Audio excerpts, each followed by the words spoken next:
And so, 3, 2.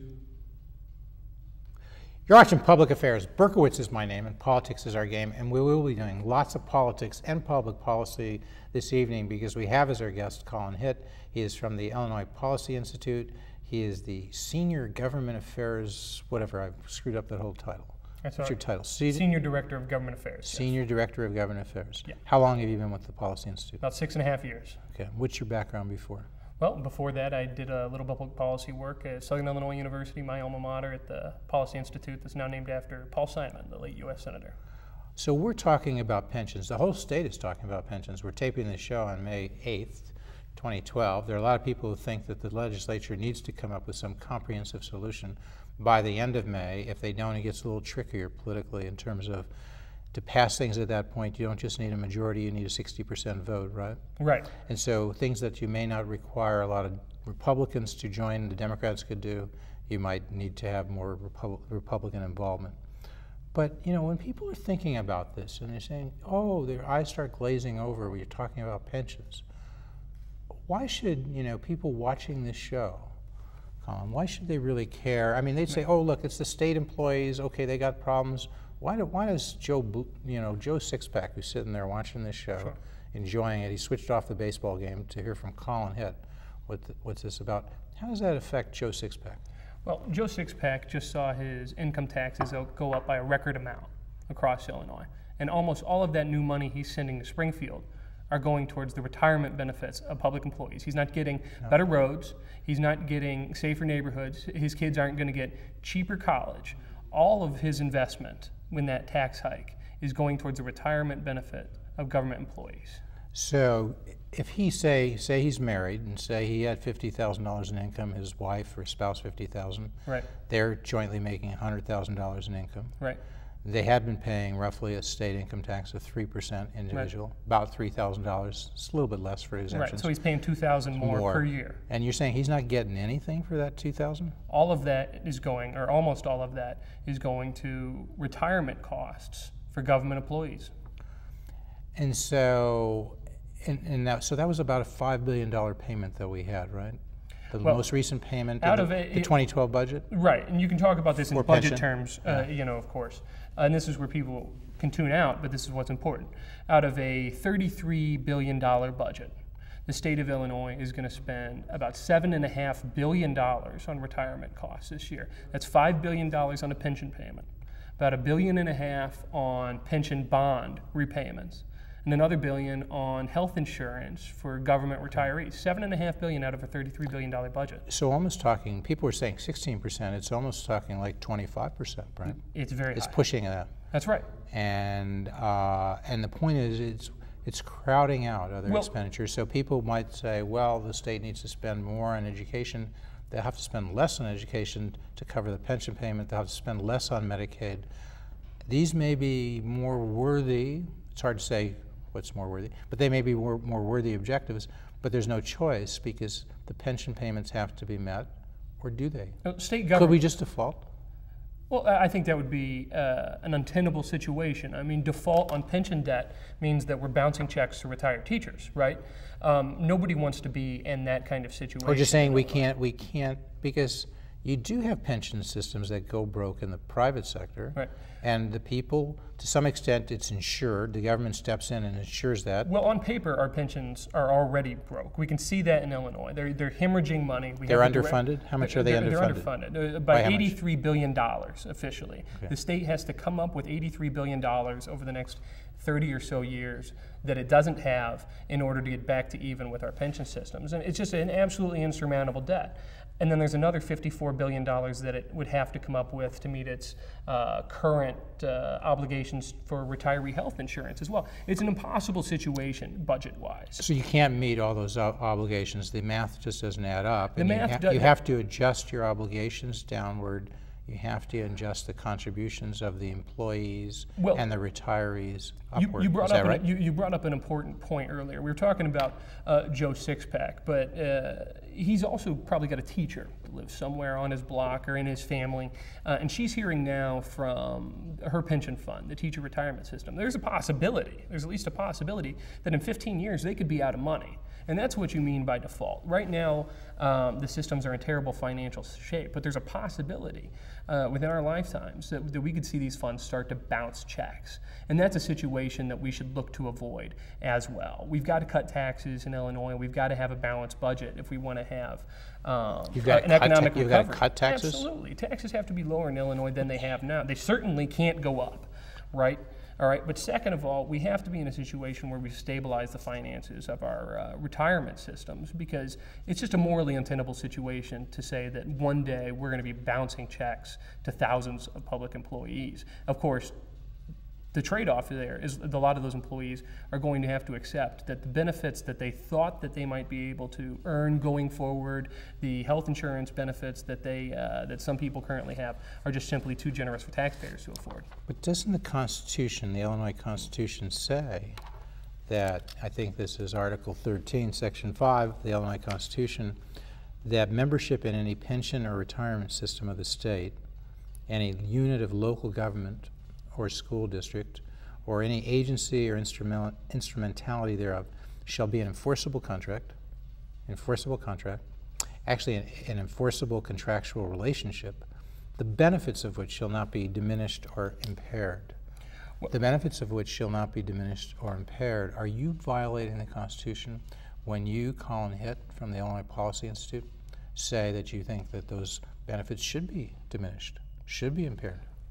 I'm not saying that those benefits should be diminished or impaired at all. You're not? No. The benefits that have already been earned can be honored if we accept the benefit system going forward that's affordable. There's 4 ways that the state of Illinois can save money. One, that's by saying, look, public employee, you've earned a certain amount of money to date. Your pension is going to look like this. We're going to leave that in place as you currently understand it, for the most part. Just as if you'd left public employment and wanted to collect your pension since you're already vested. Okay, but going forward, the system of benefits we're going to have is going to be affordable, because right now it's clearly not. We can't save enough in real time to fund these benefits at the time of retirement. The Civic Committee of the Commercial Club of Chicago had come up with a proposal that would accomplish this. Other folks would do what? That would accomplish something like that. What is their would proposal? Be affordable. What is their proposal? Well, what they proposed to do, it said if you want to keep your current pension and you want to keep earning towards your pension, you're going to have to contribute significantly more. To give you an example of how Isn't that generous the same as pensions diminishing their benefits, though? Because you're saying if you want to keep your benefits the same, you're being held up in a sense. They could argue you have to pay more. So if you don't pay more, then we're going to cut your benefits. But that wasn't for benefits that had already been earned to date. That was if you want to keep adding to your retirement savings. But these are current employees, right. And your point is those benefits had not accrued yet. That's what you can cut. You're saying future benefits that had not accrued. Right. Other people say, no, you can't cut anything of current employees. New employees, right. They differ with you on the interpretation of the Constitution. Benefits not yet accrued cannot be constitutionally protected. They don't exist. They literally don't exist right now. It's just as if somebody had left government. Well, they exist in the sense that people are projecting that they will earn a certain amount of money and they will have certain pension benefits to come from those earnings in the future. That's an extreme reading. That's an extreme reading of the clause that you just put out there. But you're not a lawyer. You're not a lawyer. But you don't have a law degree, right? Yeah. I'll give you another example. You're relying on other lawyers, right? Right, like most people do. Okay. But there is a difference of opinion among lawyers. Of course there is. Some people who are bright study this and say the Illinois Constitution means what I've just said. You can't impair these benefits. You cannot do what you want to do. Other lawyers make the arguments you just made. And I've read those arguments as well. Now here's an extreme of this, and this is a real situation. If the state keeps trying to honor its exploding pension costs, it's going to have to fire some people. It's going to have to lay off public employees. And if you go to a public employee and say, I have to fire you because we don't have enough money to keep you on board, that employee could say, well, wait a second. That's impairing my pension. You're not allowing me to continue to earn towards my pension just like I thought. So therefore, my very employment is protected by this pension clause. That's an extreme continuation. And putting aside the constitutionality of it, I think people would rather have a job, even though they're earning somewhat less in terms of pension benefits. They're at least employed, as opposed to be unemployed. Milton Friedman used to always. People say I shouldn't keep quoting Milton Friedman, but he's so easy to quote. Right. Because when he would talk about minimum wages, he would say, I don't understand and this is a Nobel Prize laureate in economics. He said, if you have a minimum wage, people, yes, if they get a job, they will have a higher wage, but you know, as the wage goes above the market wage, the demand for that labor falls off, the supply increases, you create unemployment.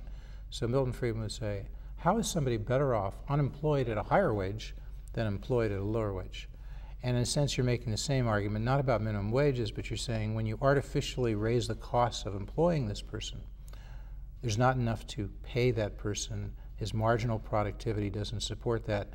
That person will lose his job, and so he's not better off.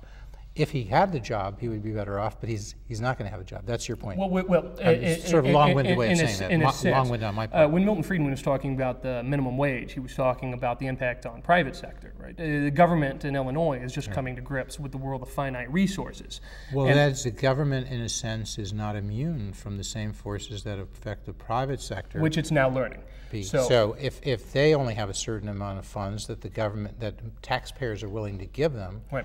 And if you raise the costs of an individual employee, right. They have to hire fewer employees. So you're right, it's the government sector, but the government is not immune from market forces. Of course not. Of course not. But it doesn't. Anyway. Anyway, that's a side point. That is a side point. That'll be when you go back to school. Where'd you have an undergraduate degree? Southern Illinois University. Okay. So when you go back, and that's in political science? And philosophy. You might be going back to get a PhD sometime. That could be your dissertation in economics, right? Yeah, we could focus on that maybe. Okay. But, and John Tillman would fund that bit from the Illinois Policy Institute, right, John? That is a fantastic idea. Yeah, there you go. Yeah, or any other number of things. Okay. That would be great for me. But no, but back in terms of the issue of pensions, and that is, look at the higher education budget for the state of Illinois, and this is a sign of things to come across the board.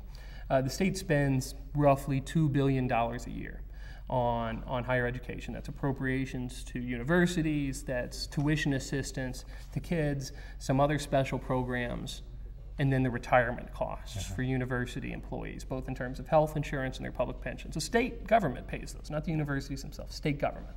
Okay, we're to the moment this year probably, and if not this year, within the next couple of years, where retirement costs is going to be a majority of the state's higher education budget. A majority. We're going to be spending more on retirement costs than we do on everything else in higher education combined. A similar day is coming for suburban and downstate education funding. Chicago's a little bit different, but to the point where we're going to be paying more to the teachers' retirement system and to the teachers' retirement insurance program than we are for everything else that we spend on public education. We're crowding out improvements in education for students and the public schools in the K through 12 level because we're paying retirees such enormous pensions, and we're keeping our word to pay those pensions. And we know that incentives were set up wrongly before because local school boards would generously reward high salaries because the pensions of those school teachers and administrators were set based on the 4 highest years of their salaries. So they would jack up the salaries, the pensions would go up, and they'd say, but we don't pay it, the state pays it. Well, and we being the taxpayers in Winnetka, the taxpayers in Skokie, the taxpayers in Naperville, those individual units didn't pay. So there was every incentive to reward their friends who were the teachers, right, and say, but you local taxpayers, we're not going to raise your property taxes. Now, they could have said somebody else is going to have to because somebody else in the state pays it, and so out of the state taxes it comes. But my point is, that whole system, the incentives were wrong, and now people are saying that's one of the corrections they want. They want to shift the cost back to these pensions, to the people who are making the decisions. So if you want to give big pensions to teachers and people in Naperville should pay, right? Or small teachers in order to clear way. So you would say the Illinois Policy Institute is on board with that legislation that would shift it back, and isn't that what Speaker Mike Madigan is trying to do? Well, we haven't seen legislation yet. But he has suggested that, hasn't he? Has he suggested that? Or is it President John Colton? Am I getting confused? They both have to a sense. Okay. You know, the Speaker Madigan's being more coy. But anyway. Well, what does the Illinois Policy Institute say? Do they support that? I thought they did. We do. John Tillman and you, Collin Hitt. Yes. And the whole Policy Institute. Look, Christina Rasmussen. The decision of state government to underwrite the costs of every school district except Chicago's pensions has had enormous and now dire consequences on state finances. Right. Half of the state's pension debt, half of its yearly costs on pensions go towards the teacher retirement costs. We've got about 15 minutes left for this show. So I'm going to say in that 15 minutes, let's see if we can solve the problems. Okay. Let's just sort of recap here. I mean, first, the players, the pension players here, what I call the Pauls, are the politicians, okay? Senate President John Cullerton, Speaker Mike Madigan, both Democrats. Right. The Republican minority leader in the Senate, Christine Radogno, and the Republican House leader, Tom Cross, Governor Pat Quinn. These folks have, and Governor Pat Quinn has a significant proposal, which sounded like Bill Brady's probably laughing, because when Bill Brady, the Republican, was running against Pat Quinn, the Democrat, for governor, I think Governor Quinn was saying he wouldn't do any of these things, and now he's adopting basically the plan of then wannabe Governor Bill Brady. So the political, what I'm saying is not to be political like Governor Quinn is doing something wrong or Brady. I'm saying the parties and their ideas and their philosophies are kind of coming together here, Democrat and Republican, right? Well, I don't think this is necessarily a philosophical conversion for any of the newcomers. It's a practical conversion. It's a practical conversion. When you're out of money, you're out of money. But my point is, so stay with me for a second. The other pension players are the unions. That is the employees currently in the workforce and the retirees. These folks have a major interest in what gets decided, partly because their benefits could be cut, but if they're not, their jobs could be cut. Right. They don't have a guaranteed job for life. So the unions and the union representatives have an incentive here. Henry Bair from the major public sector union, AFSCME, American Federation of State, County, and Municipal Employees, right? And Henry Bair has said on Fox Chicago Sunday just a few days ago, we're taping this on May 8th, he said, look, you're not going to the bondholders and saying they should give up things. Why are you going to the unions and say they should give up things? What would you say to Henry Bair? Well, to Henry Bair, I'll tell you what I've told Henry Bair in the first place is Henry Bair's favorite line is, the politicians in Springfield spent all the money and they didn't put it into the pension funds. Right. But the politicians in Springfield spent money on things that Henry Bair and the heads of the other public employee unions endorsed. They were spending initiatives that expanded payrolls, that expanded salaries. So you're saying Henry was on board for that? Do you ever remember AFSCME standing up? Does Henry agree with you? Do you ever remember AFSCME or the Illinois Education Association issue a press release saying we oppose this additional spending outlay? Well, they might say they want both. Because Henry says now, he says your problem is your tax system. Henry says you have a proportional tax. You need a progressive tax. That's an absolute He said if you had a progressive, he says it's unfair. He said high-income people, in many cases, are paying 3% as an effective tax rate. And he says low-income people may be paying 15 or 20%. We just had is Bair right about that? We just had the largest income tax increase in state history. Right, and he says you should have gone after the high-income people, the corporations that have loopholes. This is what Henry Bair says. Instead, you've raised it on low-income people. Henry would agree with you. Raise taxes on absolutely everybody, but our Constitution mandates. He says change the Constitution. Change the Constitution. Well, you can try and put it on the ballot, but progressive tax isn't working well for California. The point is, I just want to say, so the pension players, the politicians, the unions, the union employees, the retirees, the service providers, the people who like to sell these services, the teachers who are currently, they're sort of on both. They're a recipient, but they also want to be hired to provide education services. The Medicaid providers, the doctors, they're affected. Their demand for their service is going to be less. The service recipients, the Medicaid recipients, the students in those schools, the taxpayers. Right. And so the Civic Committee and others say, let's bring everybody together, let's be reasonable, let's look at the problem, let's figure out what has to be done, and let's do it. Is that what the Civic Committee of the Commercial Club of Chicago is saying, and would you say that's the right thing? Well, first of all, the Civic Committee was out ahead of this pension issue before a lot of other groups. Civic Federation too. Civic Federation so as a well. lot, and those are basically business groups made up of large business entities in Chicago and the broader area, and they're Democrats and Republicans. Sure, and the Illinois they're not Policy partisan. Institute And the Illinois about Policy this Institute. for a while, but you wouldn't call us a business group. You would call you a think tank. A liberty, free market oriented think tank. A think tank, good government group, taxpayer watchdog. Okay. All of those things are accurate. Along with the Heartland Institute. Another think Along tank. with the Center for Tax and Budget Accountability of Ralph Martiri. Different for you, perhaps. Wouldn't call them a budget watchdog or a taxpayer. But they would differ with you, and they're a think tank, and we'd like Ralph to come on and talk about these issues. They take a different view from you, but you would have to agree they are a think tank. They put out their ideas, right? Sure. You put out your ideas. Absolutely. And in the marketplace of ideas, the consumers choose. That's right. Right? Okay. And we're at a moment for choosing right now. But okay, so those are the players, and we've almost solved this because we say the pension payment factors, the retirement age. You got to raise the retirement age. We don't know how much and at what pace, and we don't know what that does to solve the problem. We'll ask you, but that's a major factor. Employees have to contribute more. Governor Quinn has said raise it from 9% to 12%, with some caveats, right? Right. The employee salary adjustment, known as the COLA, cost of living adjustment. Right. Sometimes I think it goes up now just at 3%, even no matter what inflation is. We have to do something about it. Mm-hmm. I think he's saying just cut it out. Daniel Biss was here last week, State Representative Daniel Biss, and said, you know, we should estimate the savings and we should give some of that to agree to give some of that to the employees in a lump sum payment. But they're talking about similar things here, maybe doing differently. Mm-hmm. So retirement age, employee contribution, employee salary adjustment for figuring out pensions, the COLAs, the retiree health care payments you would bring up and say, that's a major thing. It's not necessarily just part of the pension issue, but if you don't solve that problem, then you got another budget problem. Retirees' health care payments. Right. Or retiree health care costs are going up faster than the system can handle, so you're going to have to get more contributions from the retirees. The Constitution, we've talked about how that comes into play. The local or state, who pays, you know, whether it's the state or the village. So those are basically the factors. Everybody would agree there's not some hidden pile of money here. Like somebody would say, oh, the corporations should pay as if they've got a bag of money. Right, absolutely. Corporations are just shareholders and employees and customers, right? That's right. So the point is there agreement? Those factors I've just mentioned, would you say all the players agree that's where those solutions come from? And now the question is, which factors should be more important?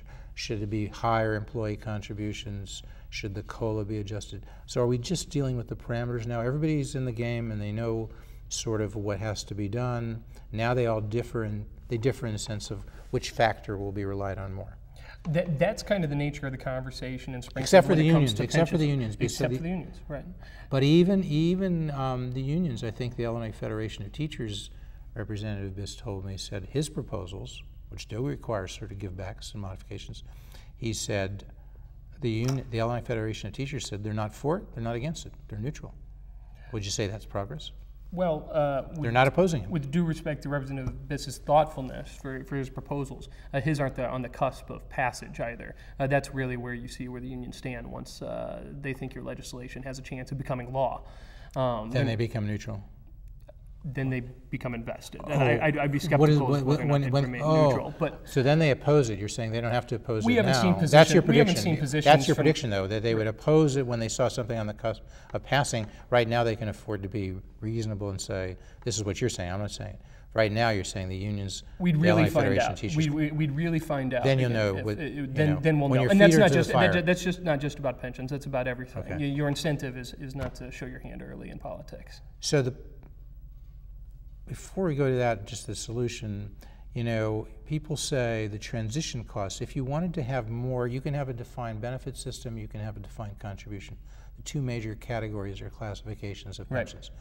We have had in the state of Illinois in the public sector, unions, pensions, they have been defined benefit, right? Right. In the private sector, most defined benefit plans, too difficult to deal with, too costly, too difficult to manage. They've cut them out, they've replaced them with defined contribution plans, 401k. Right. Should some people say when you do that in outside the private sector of a government entity, whether it's Social Security or the state system, you have high transition costs, right? Right. And the high transition costs are such that you can't do it. Right. What do you say? Well, talk for a second again about the desirability of a defined contribution system. I heard it said well earlier today, and it's worth repeating. If you're in a defined benefit, if you're in a pension system, you know, or if you're putting aside money for retirement, do you want politicians to control money? Do you want state bureaucracy to control money, or do you want to control it yourself? You're crazy right now if you pick one of the first two. So you want to control that money yourself. That's what a 401k, that's what a defined contribution system is. Mm-hmm. It's desirable, it's predictable, and ultimately and it fits with the policy and philosophy of John Tillman and the Illinois Policy Institute and Ted Dombrowski and Christina Rasmussen It fits, and Collin Hitt. It fits with all the financial realities. But all of you folks, you have to admit, are free market oriented, and you like the idea that individuals control things and not some collective entity called the government. Am I right? Well, we hate the idea that government can make promises and burden future generations with billions and billions of debt. It's what's happening right now. Plus, you think individuals make. We're going to the bats here. Drop my bat. Right. You know, people, we think better with bats in our hand. See it like that. Yeah. Don't get scared.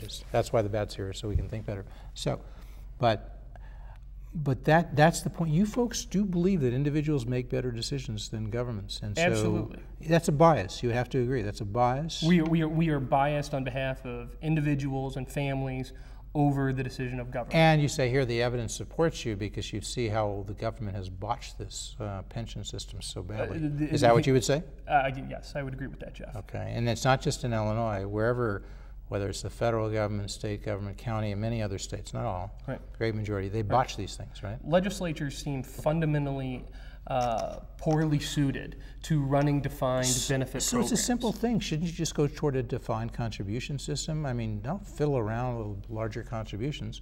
You're not really saying that. You're saying you can cure some of these things, you can fund them better, you can deal with it being underfunded. Isn't that what you're saying? That is the safest and best way to proceed going forward. But eventually you'd like to go toward a defined contribution system and get the individuals in control and the government out of business. That's what I was saying right now. Okay. The best way to go forward with current people's benefits and with new employees is to move to a system that's centered on a defined contribution system, yes. And the thing is, and John Tillman made this point a lot, the crowd-out phenomenon is a social justice issue here. Right. Because no, it's no longer, you know, are you for more or less government? Now you've got Democrats, on average, favor more government than Republicans, although some Republicans get in there and want more government too.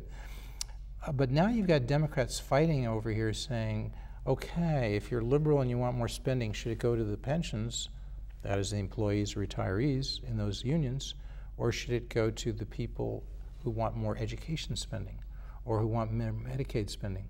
So one constituent group is crowding out the other, and it's almost a social justice. You could say, is it fair that people in ASME get these generous pensions while kids are not learning how to read and write and don't have the appropriate tools? And if we hadn't have these substantial pensions that go to retiree teachers, we could get better, younger, more aggressive, and better trained, better skilled teachers who could teach in low-income areas and do a better job of getting kids to learn how to read and write and do math. A lot of Republicans tend to think that government can be better run with fewer resources. Democrats like to throw on balance, like to throw more resources at their favorite programs. The fact is, though, we're now a musical accompaniment. Yeah. The fact is, just to see if you're on your toes. Yeah. Well, I'm on my toes. The fact is we're now running out of money. Over the last 5 years, about 80% of all new money in education and higher education has gone to new retirement costs. Democrats, that's why you're seeing Democrats currently get on board with pension reform. It's eating into their favorite We're going to programs. continue to speak as the credits roll, but I very much want to thank our guest, Collin Hitt. He is the, what's your title? Senior Director of Government Affairs. And that's in Springfield. I'm based out of Springfield. You have offices both in Illinois Policy Institute has Springfield office, Chicago office. It's running on a $4 million budget. Is that what Tillman's got now? I believe our budget last year was just over $2 million. Okay, but it's going toward, I think, a $3 million budget. We can all hope so. And 30 employees or so total. You've grown tremendously in the last 4 or 5 years. The value of free market has gone up. Tillman said this in 2008. We thought that with the election of Obama, people were saying that free market stocks were down. Would you say now the free market stocks are now increased in value? Has Obama done that in the 3 years he's been president? Well, the stakes of the fight over public policy in general couldn't be more clearer than they now are. And on the pension side, you're having a tremendous impact, the Illinois Policy Institute. Thank you. But I'm saying that you would agree. It's a fact because your ideas are getting touted or getting discussed. And prior, 3 or 4 years ago, there was a vacuum. These free market ideas weren't they would be in the academy, but they weren't making their way into the state legislature as debating points, right? Well, now is the time to come forward with these ideas. We've heard it mentioned a bunch. A crisis is a terrible thing to waste. Feeling the Reagan Revolution said, if not now.